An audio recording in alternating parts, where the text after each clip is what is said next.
Sret. Tendangan keras dari sepatu hitam itu mengenai tas belanja Bu Lastri. Cabai, tomat, dan sayuran segar berserakan di tengah jalan. Perempuan parubaya itu terdiam. Hanya bisa menatap barang dagangannya yang jatuh, berceceran, diinjak kendaraan lain yang lewat. Sebelum lanjut cerita, dukung *3 channel dengan menekan tombol like dan subscribe untuk selalu dapat update konten terbaru dan jangan tinggalkan komen. Pagi itu, jalanan pasar Waringin mulai padat. Kendaraan motor berdesakan, tukang sayur hilir mudik, dan suara klakson bersahutan. Di antara keramaian itu, seorang perempuan parubaya menuntun motornya dengan hati-hati. Bu Lastri. Usianya 58 tahun. Keriput di wajahnya bukan hanya karena usia, tapi karena beban hidup yang tak pernah absen menghampirinya. Sejak suaminya meninggal 10 tahun lalu, dia mengurus 2 anak sendirian.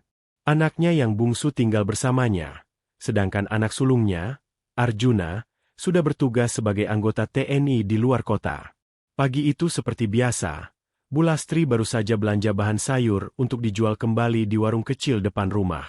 Di motor metik tuanya, 2 keranjang penuh cabai, tomat, dan sawit terikat di jok belakang. Namun segalanya berubah saat ia melewati simpang 4 dekat terminal. Seorang polisi lalu lintas tiba-tiba melambaikan tangan, menghentikan Bu Lastri.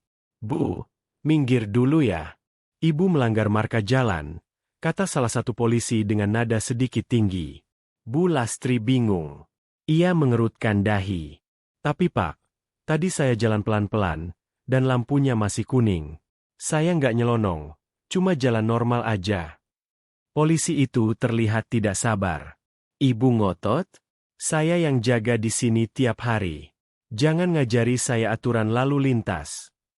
Bu Lastri berusaha tenang, tapi ada raut takut di matanya. "Saya nggak ngajari, Pak. Saya cuma bilang saya nggak ngebut." Polisi lain datang, membawa surat tilang. Namun yang membuat suasana memanas adalah ketika salah satu dari mereka, yang tampak lebih muda dan agresif, menunjuk keranjang belakang motor Bu Lastri. "Apa ini?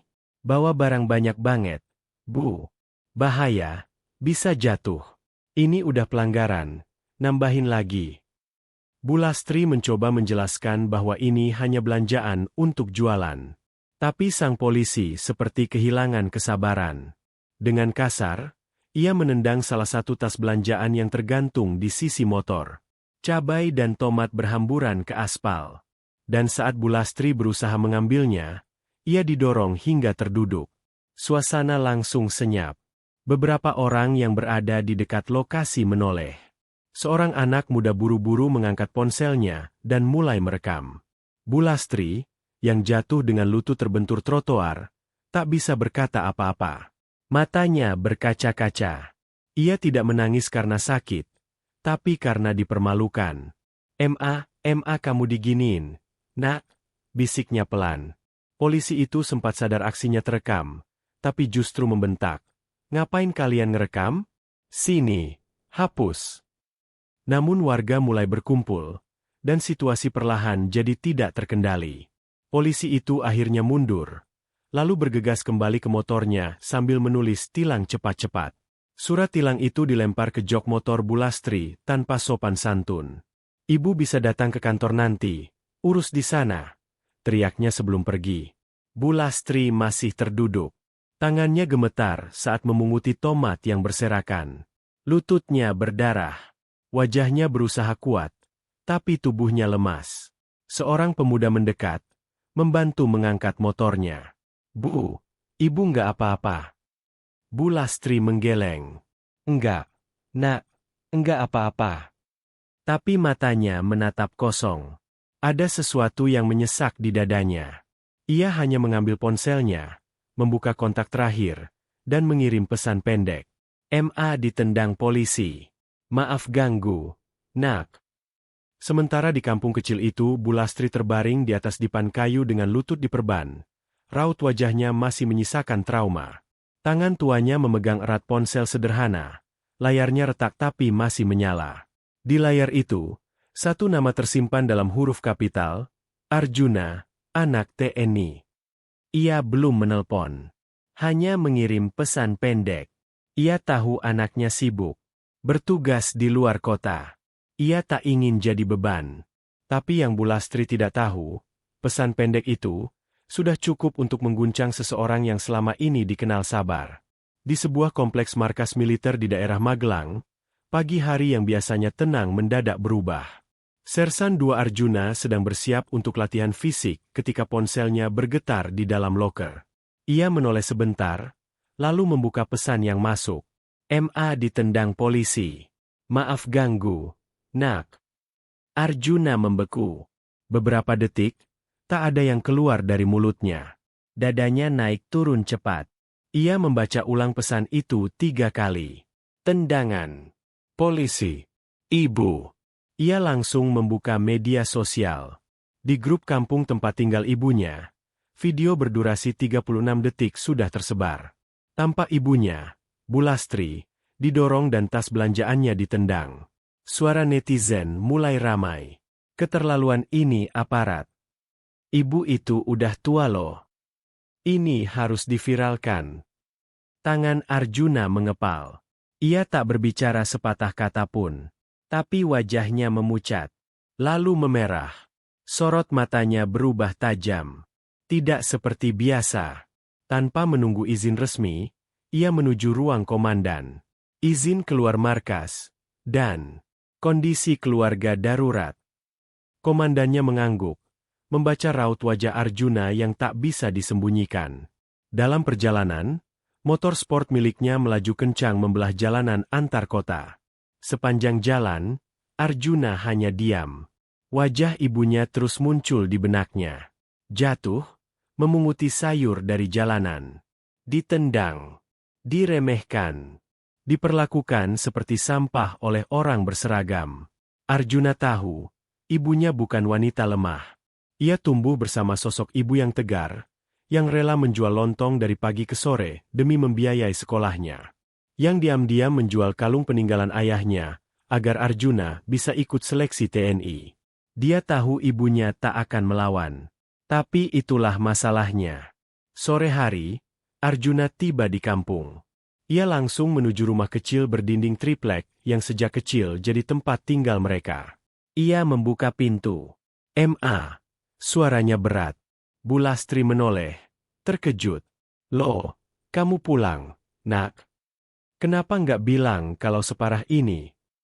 Arjuna langsung duduk di lantai, memegang tangan ibunya yang penuh luka kecil dan memar. Ibu cuma jatuh dikit, Jun. Lagian nanti juga sembuh sendiri, ucap Bu Lastri berusaha tersenyum. Tapi matanya masih menyimpan bayangan kejadian kemarin. Arjuna melihat lututnya. Bengkak. Merah. Ia mengepalkan tangan. Yang mukul itu siapa? Tanyanya dengan nada yang sangat tenang. Tapi di balik itu, seperti bara api yang siap menyala. Polisi di perempatan. Yang muda itu, yang tinggi. Tapi ya udah, mungkin dia capek. Enggak, MA, jawab Arjuna singkat. Capek bukan alasan buat mukul orang tua. Malam itu, Arjuna tak bisa tidur. Ia duduk di depan rumah dengan seragam dinas tergantung di dalam kamar. Ia memandangi langit malam, gelap tanpa bintang. Pikirannya penuh. Ingin marah, ingin mendatangi polsek langsung. Tapi ia tahu dirinya bukan preman. Ia tentara. Disiplin. Beretika. Tapi bukan berarti diam jika ibunya diinjak harga dirinya. Arjuna memejamkan mata sejenak. Besok pagi, dia tahu harus kemana. Sret. Tendangan keras dari sepatu hitam itu mengenai tas belanja Bu Lastri. Cabai, tomat, dan sayuran segar berserakan di tengah jalan. Perempuan parubaya itu terdiam. Hanya bisa menatap barang dagangannya yang jatuh, berceceran, diinjak kendaraan lain yang lewat. Sebelum lanjut cerita, dukung *3 channel dengan menekan tombol like dan subscribe untuk selalu dapat update konten terbaru dan jangan tinggalkan komen. Pagi itu, jalanan pasar Waringin mulai padat. Kendaraan motor berdesakan, tukang sayur hilir mudik, dan suara klakson bersahutan. Di antara keramaian itu, seorang perempuan parubaya menuntun motornya dengan hati-hati. Bu Lastri. Usianya 58 tahun. Keriput di wajahnya bukan hanya karena usia, tapi karena beban hidup yang tak pernah absen menghampirinya. Sejak suaminya meninggal 10 tahun lalu, dia mengurus 2 anak sendirian. Anaknya yang bungsu tinggal bersamanya, sedangkan anak sulungnya, Arjuna, sudah bertugas sebagai anggota TNI di luar kota. Pagi itu seperti biasa, Bu Lastri baru saja belanja bahan sayur untuk dijual kembali di warung kecil depan rumah. Di motor metik tuanya, 2 keranjang penuh cabai, tomat, dan sawit terikat di jok belakang. Namun segalanya berubah saat ia melewati simpang 4 dekat terminal. Seorang polisi lalu lintas tiba-tiba melambaikan tangan, menghentikan Bu Lastri. "Bu, minggir dulu ya. Ibu melanggar marka jalan," kata salah satu polisi dengan nada sedikit tinggi. Bu Lastri bingung. Ia mengerutkan dahi. "Tapi Pak, tadi saya jalan pelan-pelan, dan lampunya masih kuning. Saya nggak nyelonong, cuma jalan normal aja." Polisi itu terlihat tidak sabar. "Ibu ngotot? Saya yang jaga di sini tiap hari. Jangan ngajari saya aturan lalu lintas." Bu Lastri berusaha tenang, tapi ada raut takut di matanya. "Saya nggak ngajari, Pak. Saya cuma bilang saya nggak ngebut." Polisi lain datang, membawa surat tilang. Namun yang membuat suasana memanas adalah ketika salah satu dari mereka, yang tampak lebih muda dan agresif, menunjuk keranjang belakang motor Bu Lastri. "Apa ini? Bawa barang banyak banget, Bu. Bahaya, bisa jatuh. Ini udah pelanggaran, nambahin lagi." Bu Lastri mencoba menjelaskan bahwa ini hanya belanjaan untuk jualan. Tapi sang polisi seperti kehilangan kesabaran. Dengan kasar, ia menendang salah satu tas belanjaan yang tergantung di sisi motor. Cabai dan tomat berhamburan ke aspal. Dan saat Bu Lastri berusaha mengambilnya, ia didorong hingga terduduk. Suasana langsung senyap. Beberapa orang yang berada di dekat lokasi menoleh. Seorang anak muda buru-buru mengangkat ponselnya dan mulai merekam. Bu Lastri, yang jatuh dengan lutut terbentur trotoar, tak bisa berkata apa-apa. Matanya berkaca-kaca. Ia tidak menangis karena sakit, tapi karena dipermalukan. Ma kamu diginiin, Nak," bisiknya pelan. Polisi itu sempat sadar aksinya terekam, tapi justru membentak. "Ngapain kalian ngerekam? Sini, hapus." Namun warga mulai berkumpul, dan situasi perlahan jadi tidak terkendali. Polisi itu akhirnya mundur, lalu bergegas kembali ke motornya sambil menulis tilang cepat-cepat. Surat tilang itu dilempar ke jok motor Bu Lastri tanpa sopan santun. "Ibu bisa datang ke kantor nanti, urus di sana," teriaknya sebelum pergi. Bu Lastri masih terduduk. Tangannya gemetar saat memunguti tomat yang berserakan. Lututnya berdarah. Wajahnya berusaha kuat, tapi tubuhnya lemas. Seorang pemuda mendekat, membantu mengangkat motornya. "Bu, ibu nggak apa-apa?" Bu Lastri menggeleng. "Enggak, Nak, enggak apa-apa." Tapi matanya menatap kosong. Ada sesuatu yang menyesak di dadanya. Ia hanya mengambil ponselnya, membuka kontak terakhir, dan mengirim pesan pendek. "Ma ditendang polisi. Maaf ganggu, Nak." Sementara di kampung kecil itu Bu Lastri terbaring di atas dipan kayu dengan lutut diperban. Raut wajahnya masih menyisakan trauma. Tangan tuanya memegang erat ponsel sederhana. Layarnya retak tapi masih menyala. Di layar itu, satu nama tersimpan dalam huruf kapital, Arjuna, anak TNI. Ia belum menelpon. Hanya mengirim pesan pendek. Ia tahu anaknya sibuk. Bertugas di luar kota. Ia tak ingin jadi beban. Tapi yang Bu Lastri tidak tahu, pesan pendek itu sudah cukup untuk mengguncang seseorang yang selama ini dikenal sabar. Di sebuah kompleks markas militer di daerah Magelang, pagi hari yang biasanya tenang mendadak berubah. Sersan 2 Arjuna sedang bersiap untuk latihan fisik ketika ponselnya bergetar di dalam loker. Ia menoleh sebentar, lalu membuka pesan yang masuk. "Ma ditendang polisi. Maaf ganggu, Nak." Arjuna membeku. Beberapa detik, tak ada yang keluar dari mulutnya. Dadanya naik turun cepat. Ia membaca ulang pesan itu 3 kali. Tendangan. Polisi. Ibu. Ia langsung membuka media sosial. Di grup kampung tempat tinggal ibunya, video berdurasi 36 detik sudah tersebar. Tampak ibunya, Bu Lastri, didorong dan tas belanjaannya ditendang. Suara netizen mulai ramai. Keterlaluan ini aparat. Ibu itu udah tua loh. Ini harus diviralkan. Tangan Arjuna mengepal. Ia tak berbicara sepatah kata pun. Tapi wajahnya memucat. Lalu memerah. Sorot matanya berubah tajam. Tidak seperti biasa. Tanpa menunggu izin resmi, ia menuju ruang komandan. Izin keluar markas. Dan kondisi keluarga darurat. Komandannya mengangguk, membaca raut wajah Arjuna yang tak bisa disembunyikan. Dalam perjalanan, motor sport miliknya melaju kencang membelah jalanan antar kota. Sepanjang jalan, Arjuna hanya diam. Wajah ibunya terus muncul di benaknya. Jatuh, memunguti sayur dari jalanan. Ditendang, diremehkan, diperlakukan seperti sampah oleh orang berseragam. Arjuna tahu, ibunya bukan wanita lemah. Ia tumbuh bersama sosok ibu yang tegar, yang rela menjual lontong dari pagi ke sore demi membiayai sekolahnya. Yang diam-diam menjual kalung peninggalan ayahnya, agar Arjuna bisa ikut seleksi TNI. Dia tahu ibunya tak akan melawan. Tapi itulah masalahnya. Sore hari, Arjuna tiba di kampung.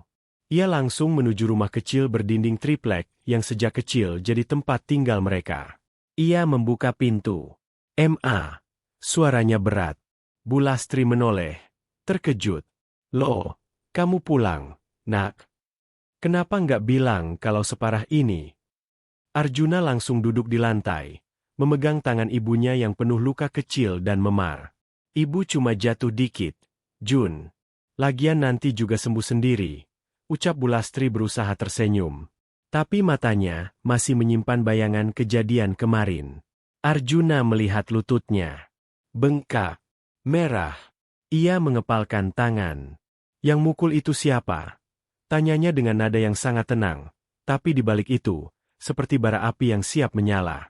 "Polisi di perempatan. Yang muda itu, yang tinggi. Tapi ya udah, mungkin dia capek." "Enggak, Ma," jawab Arjuna singkat. "Capek bukan alasan buat mukul orang tua." Malam itu, Arjuna tak bisa tidur. Ia duduk di depan rumah dengan seragam dinas tergantung di dalam kamar. Ia memandangi langit malam, gelap tanpa bintang. Pikirannya penuh. Ingin marah, ingin mendatangi polsek langsung. Tapi ia tahu dirinya bukan preman. Ia tentara. Disiplin. Beretika. Tapi bukan berarti diam jika ibunya diinjak harga dirinya. Arjuna memejamkan mata sejenak. Besok pagi, dia tahu harus kemana. Warga yang menunggu di luar mulai berdiskusi. Beberapa merekam dari kejauhan. Kabar bahwa tentara datang ke polsek karena ibunya ditendang polisi sudah menyebar ke seluruh kampung. Tak lama kemudian, wartawan lokal berdatangan. Mereka meminta pernyataan. Kapolsek keluar. Dengan wajah tertekan, ia memberikan pernyataan resmi. "Kami menyayangkan tindakan anggota kami yang di luar SOP. Kami akan menindak sesuai aturan yang berlaku." Arjuna hanya berdiri di samping, tak berbicara apa-apa. Tapi sosoknya, dengan seragam dinas, wajah tenang, dan luka di hati, sudah menyampaikan lebih banyak dari ribuan kata. Malam hari, Arjuna kembali ke rumah. Ia melepaskan seragamnya, menggantungnya pelan. Di luar kamar, Bu Lastri menyiapkan teh hangat seperti biasa. "Kamu ke polsek, ya?" tanya ibunya. Arjuna mengangguk. Sudah selesai. Mereka tahu siapa yang mereka tendang. Bu Lastri menatap anaknya dalam-dalam. "Kamu nggak mukul dia, kan?" Arjuna tersenyum tipis. "Enggak, Ma. Tapi kadang, diam dengan seragam jauh lebih keras dari suara teriakan." Setelah kejadian di Polsek Waringin, video kemunculan Arjuna berseragam TNI mulai beredar di media sosial. Sorot wajahnya yang tenang namun tegas, Tatapan matanya yang menghujam polisi pelaku, dan cara ia menyampaikan pesan moral tanpa menyentuh satu jari pun, membuat netizen memberikan satu reaksi yang sama. Horm 4T. Tagar ibu bukan penjahat dan hormat untuk Arjuna mulai trending di wilayah lokal. Media online menyoroti kasus ini. Komentar membanjiri.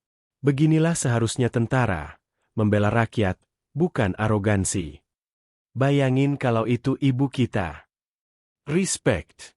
Seragam bukan untuk pamer, tapi untuk lindungi yang lemah. Tentu saja tekanan pun datang, bukan hanya dari luar, tapi dari dalam. Di ruang internal Polsek, Kapolres memanggil Kapolsek Waringin dan Kanit Lantas. Nada bicaranya tajam. Ini bukan soal seorang TNI datang. Ini soal kita mempermalukan institusi sendiri. Kalian biarkan anggota kalian mempermalukan polisi di depan publik. Bribda Alvin dipanggil. Wajahnya tampak jauh lebih kurus dari sebelumnya. Ia tak bisa tidur sejak pertemuan dengan Arjuna. Kini ia bukan hanya dituntut oleh warga dan media, tapi oleh atasan sendiri. Disiplin internal akan berjalan. Tapi Kapolres memutuskan, sebelum proses lanjut, kau harus minta maaf langsung ke ibu yang kau perlakukan tidak manusiawi itu. Di rumah Bulastri. Hari itu, langit mendung. Meja kayu di ruang tamu rumah Bulastri disapu bersih. Beberapa tetangga datang, diminta jadi saksi. Termasuk Pak RW dan beberapa tokoh masyarakat. Arjuna duduk di samping ibunya. Kali ini ia tak memakai seragam. Hanya kaos dan celana sederhana. Tapi sorot matanya masih sama, tajam dan jujur. Lalu, tamu yang ditunggu datang. Bribda Alvin, mengenakan seragam rapi tapi tanpa atribut lengkap, masuk dengan kepala tertunduk. Di belakangnya, Kanit Lantas dan perwakilan Polsek menemani. Semua terlihat tegang. Bulastri menatap pria muda itu. Ia tidak mengenal namanya. Tapi wajahnya tak mungkin lupa. Pria itu berdiri di tengah ruangan. Suaranya bergetar. Bu, saya datang ke sini untuk meminta maaf atas apa yang saya lakukan. Saya hilaf. Saya emosi. Saya kehilangan kontrol. Tapi semua itu tidak membenarkan apa yang saya perbuat. Saya sudah mempermalukan ibu, menyakiti ibu, dan saya juga mempermalukan seragam yang saya pakai. Hening. Waktu seakan membeku. Lalu, suara pelan terdengar dari Bulastri. Nak, kamu tahu, waktu kamu dorong ibu pikir, mungkin ini emang salah ibu. Mungkin ibu memang pantas disalahin. Bulastri menunduk. Air matanya jatuh. Tapi ibu lupa. Ibu bukan penjahat. Ibu cuma orang tua yang salah jalan. Dan kamu bukan Tuhan. Kamu nggak punya hak menghukum seenaknya. Arjuna menoleh ke ibunya. Tangannya menenangkan bahu sang ibu. Tapi Bulastri tak marah. Ia justru berkata, saya maafkan. Tapi kamu jangan ulangi ke orang lain. Jangan tunggu anaknya tentara datang dulu baru kamu sadar. Bribda Alvin menangis. Ia berlutut di lantai. Permintaan maaf itu disaksikan warga. Tak ada bentakan, tak ada ancaman. Hanya ketulusan dan pelajaran. Di luar rumah, kabar permintaan maaf itu menyebar. Media kembali menyorot. Kali ini bukan soal konflik, tapi soal rekonsiliasi dan tanggung jawab. Komentar netizen berubah. Ini baru permintaan maaf yang benar. Bulastri luar biasa. Lembut tapi tegas. Semoga polisi itu benar-benar berubah. Kanit Polsek memberi keterangan ke media. Proses disiplin tetap berjalan. Tapi kami juga ingin belajar bahwa kepercayaan publik tidak datang dari seragam, tapi dari sikap. Di warung sederhana Bulastri. Beberapa hari kemudian, Bulastri kembali berjualan. Orang-orang mulai berdatangan. Bukan cuma beli sayur, tapi juga memberi hormat. Seorang ibu muda berkata, Bulastri jadi inspirasi kami. Sekarang saya ngerti, diam itu bukan pilihan. Bulastri hanya tersenyum. Ibu cuma pengen orang sadar, semua orang tua itu layak dihormati, bukan dikasari. Di teras rumah. Malam itu, Arjuna dan ibunya duduk berdampingan. Langit cerah. Angin lembut berhembus. Ibu kuat banget ya, ucap Arjuna pelan. Bu Lastri tersenyum. Kalau bukan karena kamu, ibu mungkin gak pernah belajar untuk bicara. Arjuna memandang jauh. Kalau bukan karena ibu, aku gak akan tahu cara bertindak tanpa marah-marah.